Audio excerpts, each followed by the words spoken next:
agenda item number 6H. Okay, discussion and possible action regarding allocation of $25,000 for a Cannabis Equity Assessment, including direction to staff to utilize the California Center for Rural Policy at Humboldt State University to complete a Cannabis Equity Assessment, draft a resolution establishing Cannabis Equity Program contingent upon state funding, submit a Cannabis Equity Grant application, and return to the Board of Supervisors for approval and adoption. Sponsor is Supervisor Williams. Okay, would you like to introduce the item? I sure would. Previously, this board gave direction to staff that included developing an Cannabis Equity Program. And we may have missed staff saying, but we need an assessment. I think Sarah said it 4 times. I went back and searched videos. And we just haven't moved fast enough. The deadline is approaching. As it stands today, because we don't have an assessment, we don't have a resolution, we don't have a program, the most we can request is funding for an assessment, approximately $75,000 at the most, of which we only need about 25.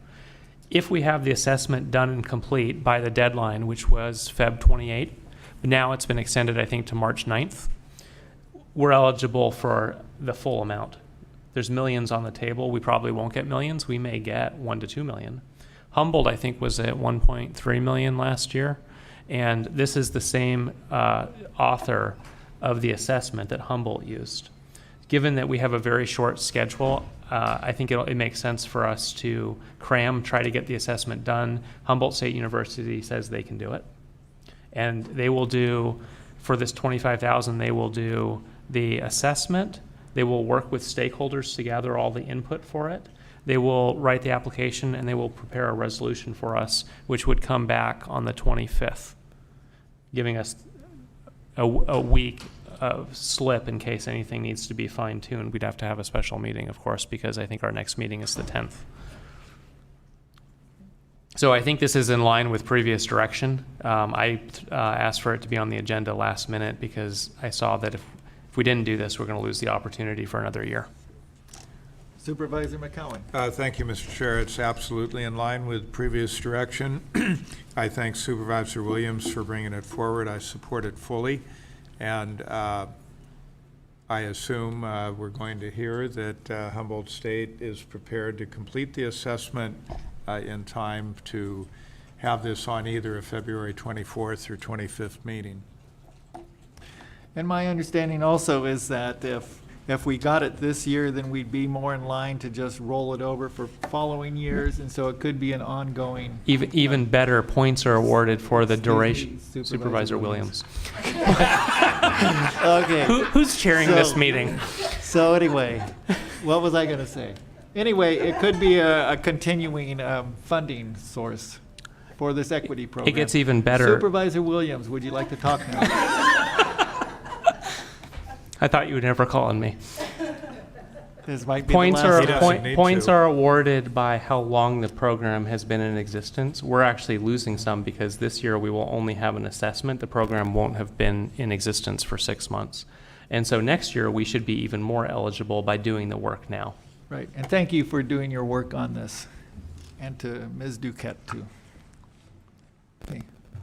Through the chair, Sarah Duquette, I just want to confirm what Ted was saying, and also we have Connie Stewart here from Humboldt State that can answer any of your questions about this assessment process, and what you said is correct. There will be future opportunities in upcoming years to continue to apply for additional funds to fund the equity program. Okay, thank you.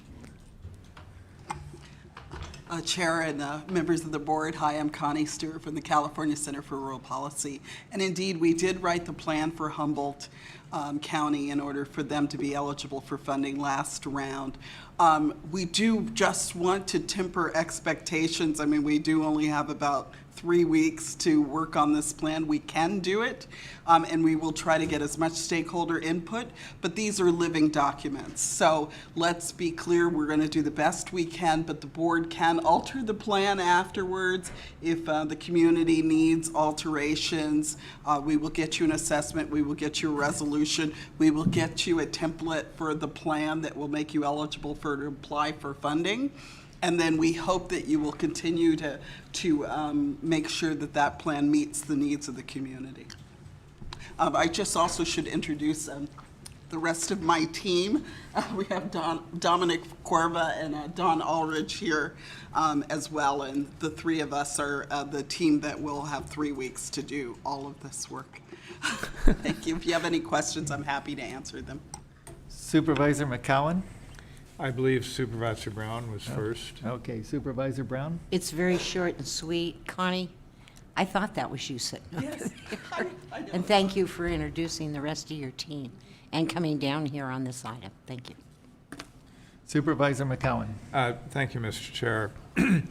One of the issues here, of course, many of our cultivators have had some of the same issues with interaction with law enforcement and so forth, but a lot of what particularly impacts our cultivators, and thus far our program has only been available to legacy cultivators who were cultivating in Mendocino County on or before, I think it's January 1st of 2016. They often are in locations where it's steep terrain, closer to streams and so forth. So in order to come into compliance, they have much higher compliance costs than a grower in Santa Barbara, where it's all flat land. They're utilizing previous cut flower infrastructure and things like that. They don't have any of the environmental challenges. So I think you can write a pretty compelling narrative of why, and again, our largest permitted cultivator is 10,000 square feet. So they don't have the economies of scale to spread these costs over a larger production. I think it's probably fairly easy to write a compelling narrative of why an equity program is particularly appropriate for Mendocino County. Yes. Through the chair. I do want to make it clear it's not equity across the entire state. This is to bring equity within the county in order to assure that underrepresented people or people that were impacted by the illegalization have an opportunity to contribute to the now legal market.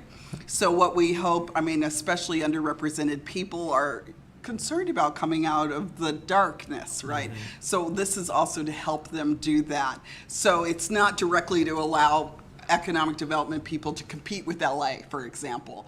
It's more about assuring that folks who are underrepresented can participate in the legal market within your own county. So we do anticipate, based on the needs of the county, that there'll be a lot of information around permitting in your program. I also assume that there'll be some retail assistance as well to get businesses up and running.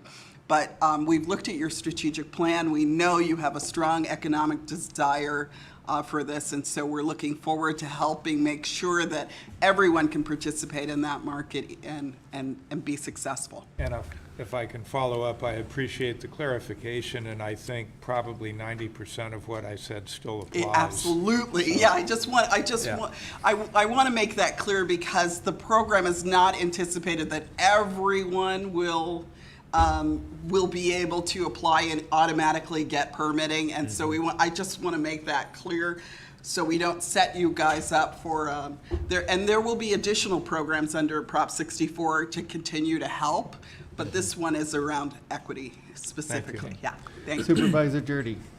Hi, Connie. I just wanted to thank you and your team for coming down here. It's clear kind of the difference between you're coming from a civic background, our former Arcata council member, staff person to legislative staff, and the fact that you're not from a for-profit company. The fact that you sent 3 people down and have this commitment to do everything you can to finish this in 3 weeks. It's amazing. And just want to invite you to, if you aren't already, to just do what you can to engage with our economic development activities through West Business, the county, and EDFC. So I know you have a lot to offer. And I have a question. So if we were to get this money, then would creation of like a cooperative organization be part of it? which would be helping out the small farmers. Would we be able to do something along those lines about having a, staff person or someone who would be working on that? According to the guidelines, the way they're written, and I invite my staffers to come up here, this is about direct support to the market. Only 10% can go to administrative costs.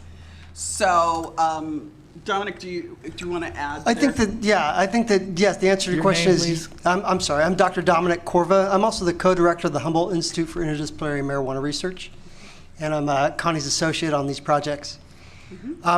The answer is yes. That absolutely, like, a lot of what this is oriented towards is reducing the capital costs of gaining entry into the market, whether that's as a cooperative, if equity applicants organize that way.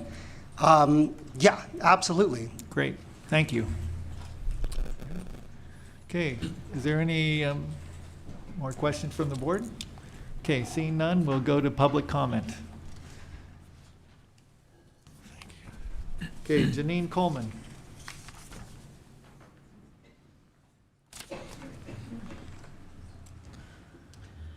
Janine Coleman, Origins Council. I just want to express my full support and thank you, Supervisor Williams, for bringing this item forward and for all of the comments and discussion. And thank you to the center for coming. Really appreciate it. Thank you so much. Okay, 1 second. And Supervisor Janine Williams. Coleman, thank you for helping coordinate this on very short notice. Appreciate it. And John Sakowitz.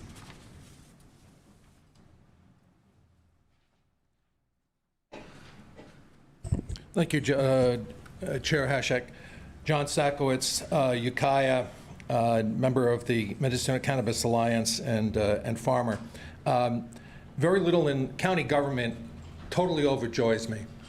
But when, Mr. Chairman, you said several months ago that you had researched Project Trellis, I was very happy indeed. And I'm very happy today that your colleague, Supervisor Williams, has brought this forward. Equity means a lot of different things in a lot of different states.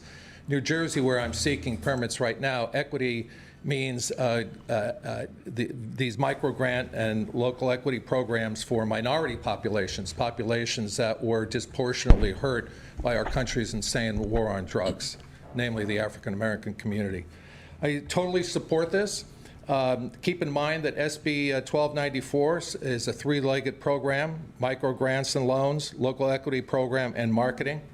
I really hope that eventually our county gets into the supply chain business. The nut that really needs to be cracked is two nuts, really, is bringing the farmers who are in the black market into the white market. And then the second part is helping them bring their product direct to consumer. So eventually, I hope we get our county co-ventures with the Farmers Co-op in the supply chain business. This will help as been mentioned, this will help the farmers who have, the legacy farmers who have been most hurt by cannabis prohibition and who have been hurt by generational poverty. Most farmers, most black market farmers are not the poster boys and poster girls for Flocana. They are subsistence farmers. We have appalling poverty rates in our county. As Supervisor Hamburg once pointed out, half of our county is food stamp eligible. Another third is eligible for Medi-Cal. This will bring those subsistence farmers into the white market. People can support this application by writing directly to the Bureau Chief for the California Bureau of Cannabis Control. Her name is Lori Ajax. Her address is 2920 Kilgore Road in Rancho Cordova, California. Zip code is 95670. I urge everyone in our county, black market, white market, processors, distributors, supply chain people, to unequivocally support this agenda item and to bring some equity into farmers who have been left out of legalization and who have been marginalized before this time. Thank you. Thank you. Hannah Nelson.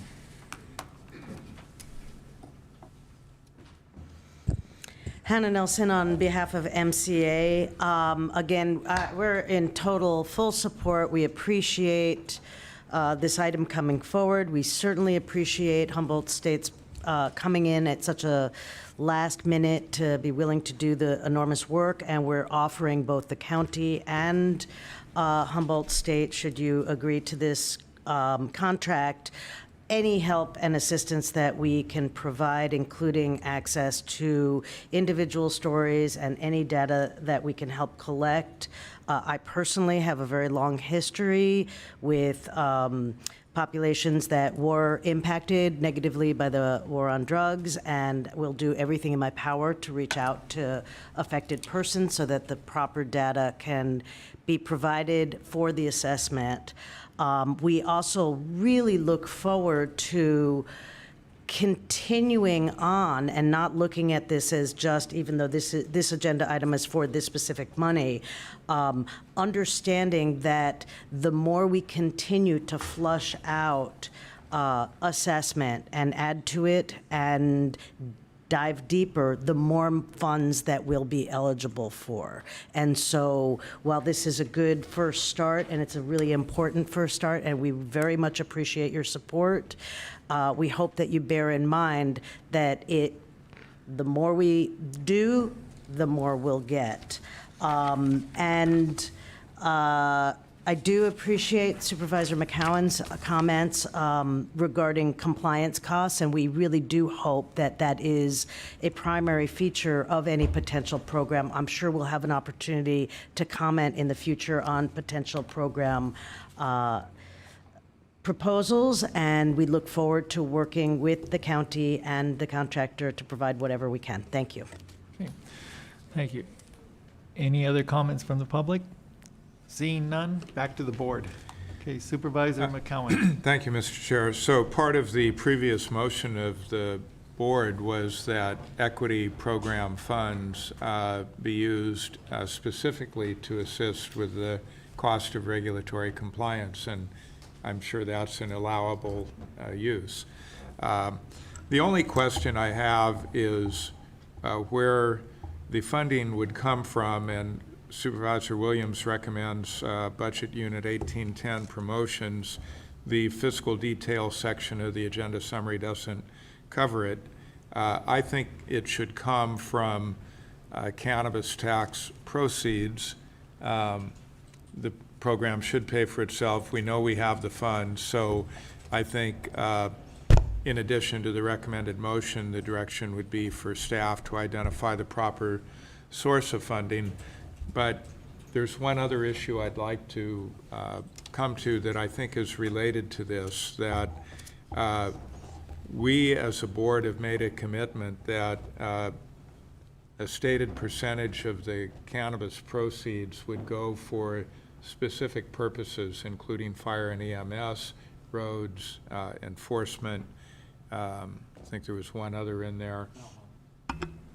Yes.